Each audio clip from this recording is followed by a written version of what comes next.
All right, Coach Tony, Wrestling Podium Performance here, and today I'm going to be doing a different type of video. I'm going to be talking about what my biggest lessons have been in my first year as a gym owner.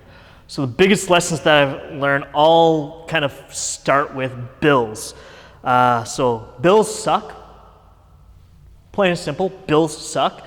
Rent bills suck. Hydro, utility bills, they all suck. But let's actually dive into it a little bit more than just saying that they suck. So when it comes to my heat and hydro, for example, I wasn't expecting to see that the deposit required for each of those was as steep as it was. It was a little bit of a surprise. But fortunately for my hydro bill, it was split up over the first 4 months of bills, but they were each roughly $1,000. I wasn't quite anticipating that steep of a deposit. I was in my head, I was like, okay, it might be like $200 or like $500 cumulative between the two. The other thing when it comes to especially the heating bill, which is done with natural gas via Enbridge, is I didn't factor in that even if I'm not using gas whatsoever, just the connection fee is $75 plus tax. So it works out to about, I think it's $84.75 a month. And that's just so that if I want to turn the switch on, it works. So just being connected costs money. I didn't factor that in at first, but fortunately, because as I was budgeting things, I did budget for utilities being higher I budgeted that the bill was gonna be higher than what it's actually turned out to be in many cases. The other thing, especially in my first year, was I didn't factor in the end of year reconciliation rent bill. So commercial rent is split up into kind of two pieces. The first piece is your base rent. So that's just what you pay just for the space. The second is everything else. So maintenance on the property, upgrades to the property. Like if they redo the roof, they do that. If they redo, like in my case, they redid part of the garbage area. They put a retaining wall there. So that cost gets factored and passed on to us. And because it cost more than what the landlord had budgeted in 2021, that got factored into that reconciliation fee. Plus, the city of Ottawa increased property taxes on businesses. While they wanted to keep it so that residential areas, their property taxes didn't increase substantially, how do they do that? How do they do it when they keep increasing what they spend? Well, they pass it on to the businesses. The same people who over the past 2 years, they keep saying, oh, we're here to help. The government, municipally, provincially, and federally, keeps on fucking the businesses. This is really the only way to put it. For example, back in January, when COVID cases skyrocketed due to the Omicron wave, the fitness industry, yet again, for the 5th time in Ontario, was forced to close. Now, fortunately, this was our shortest closure at only 3.5 weeks. So it wasn't like the past closures where they were months long. The previous shortest one was 4 weeks in October to November 2021 in Ottawa, but in places like Toronto, they were closed for 5 weeks, open for 1 week, and then they were closed basically again all the way through until February of 2021. So from October, Thanksgiving 2020 until February 2021, gyms in Toronto were effectively closed almost the entire time with about a 1 week reprieve in there in November of 2020. So when you're looking at commercial rent, it's broken up into those two parts, but it's all factored in based on your square footage. I pay per square foot, so I take what my base rent is plus what my accessory rent is, add those two together, multiply by my square footage, and that's what my month, and then multiply that by tax, which is 13%. That's what my cost of rent is every single month. Now, when I say it sucks, trust me, it sucks. Every year, depending on how a lease is structured, that's going to escalate. In my case, it's not necessarily going to escalate quite as substantially as what it could have, just how my lease has been structured. But in some cases, some gyms are actually being fleeced by their landlords. If you're in a mall, for example, you're being absolutely fleeced on your rent because those landlords don't care.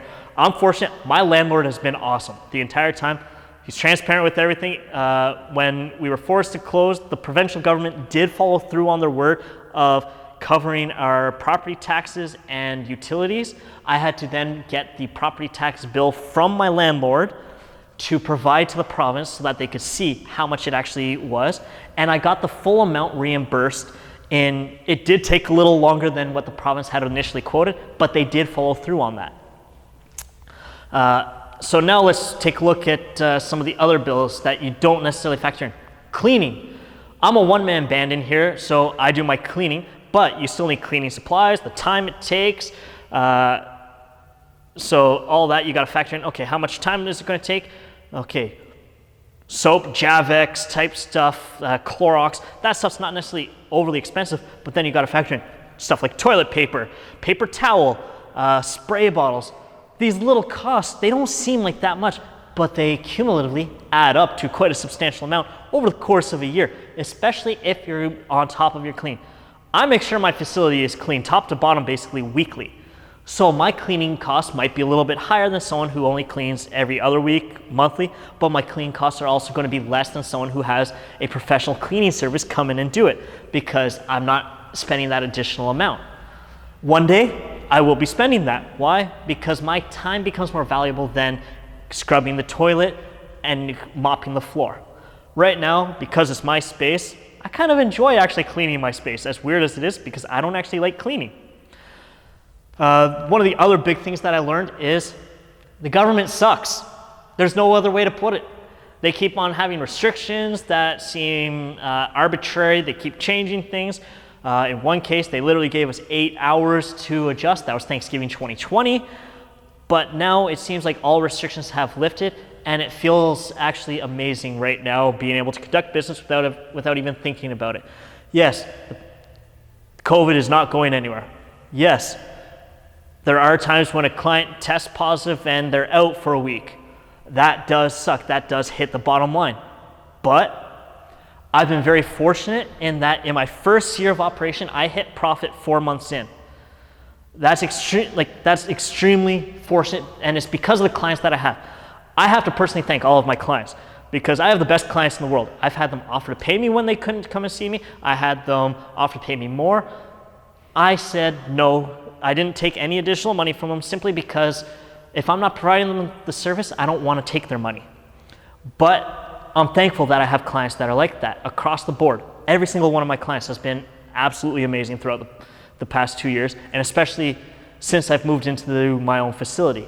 I also, the moment I moved in here, I got busier. I gained multiple clients basically overnight the moment I opened. So another thing that I learned is dealing with the bank is a little bit different once you have a facility, because once you have a facility, you are now considered more at risk to the bank, because, oh, your bills just went up substantially. So now you have all this, plus certain things you need a specific account for. Like for the grant and the rebates from the provincial government, I had to open up a new bank account with the bank. Fortunately, the bank at the time was being good. On the personal banking side, though, it caused that to have more issues. Took my business elsewhere. And I encourage any other business owner, if the banks are starting to play a little bit of hardball with you, shop around. They work for us. We don't work for the bank. They just hold our money. That's all they do. They hold our money and they take our money in interest and service fees. So shop around, find the best deal for yourself. Don't just willy-nilly give away your cash. And then the final big thing that I really learned in this first year is trust. Trusting other trainers. I've rented my space out to a couple of trainers over the past year. The previous gym that I used prior to opening up my own, nothing bad to say about the owner. I was always treated very well. He's a stand-up guy. He's always treated me well. He has an excellent facility of his own. I just had to take on, and I just needed to have that control of, if I want to stay open during certain things, I can. I don't need to pass a schedule around somebody else. I can assume all the risk in that regard. So I had to look at it from that point of view. Other people that I definitely need to thank in this first year are some of the other gym owners that globally I've reached out to and picked their brains in different ways, or who have given me a little bit of a kick in the ass. This is where right now I'm going to say, hit that like button below and subscribe to this video, especially to this channel, especially if you like the content that I've been putting out. And now I got to give especially Dr. Ken Kanakin a plug. He's been overly generous, not just with me, but many others in the health and fitness industry. He's 1 month out from now putting on the largest symposium of high quality presenters in Columbus, Ohio, in association with Dave Tate and Elite FTS, called SWIS. So SWIS 2022 is in 1 month's time. The link to register is going to be in the description below. If you are in the health and fitness industry, whether you are a personal trainer, a strength and conditioning coach, physiotherapist, exercise physiologist, functional medicine doctor, chiropractor, massage therapist, athletic therapist, basically, if you deal with people who work out, do sports, or need therapy, you should be registering for SWIS 2022. So hit that link in the description below so that you can register for SWIS 2022. So in terms of Dr. Ken Kanakin, he kind of like gave me a kick in the ass to actually open up my own place. He's like, oh, just do it. Go for it. You can do it. My friend in Toronto, John Wiseman, I got to give him a shout out too, because while I was negotiating my lease, he made me think of a couple things that I hadn't thought of, which allowed me to get a couple extra things in here that I initially would not have been able to. Dave Lawrence down in Detroit basically said I was crazy, but the good type of crazy to be opening during pandemic. Same thing with a couple other people. I got to also thank Nick Mitchell, the owner of Ultimate Performance, which is, I think, is the only global personal training, one-on-one personal training gym chain in the world that's high quality. Well, it's like his is very high quality, and Nick runs a very good ship over there. I also got to thank Mike Pellegrino, who over the past 2 years we've been trying to put on kinetic chain enhancement. Every time we get close to it, another COVID closure happens. So in time, that will also happen. So these are people that I specifically have to thank, as well as Tom Irvine down in, I think he's Cornwall or Brockville, Ontario. I get those two mixed up. But these are people I have to specifically thank, as well as all of my clients. Past, present, and future. I gotta thank all my clients for believing in me, not just from a service point of view, but also believing in me to actually get this done. A few of my clients were actually the reason I opened up my own facility, because they didn't necessarily want to return to the facility I was at before, or they just felt, okay, it's time for me to do it, so just do it. So I thank them.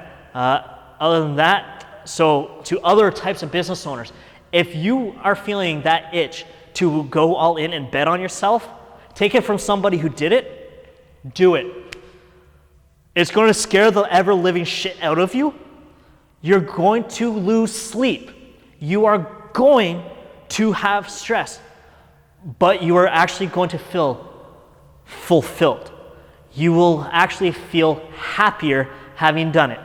In the past year, I felt happier than I was before. Even though in January I was very stressed out, I feel better now than I have for years, if I'm being completely honest. Having control of my own space has felt great. Does it come with the added risk of everything?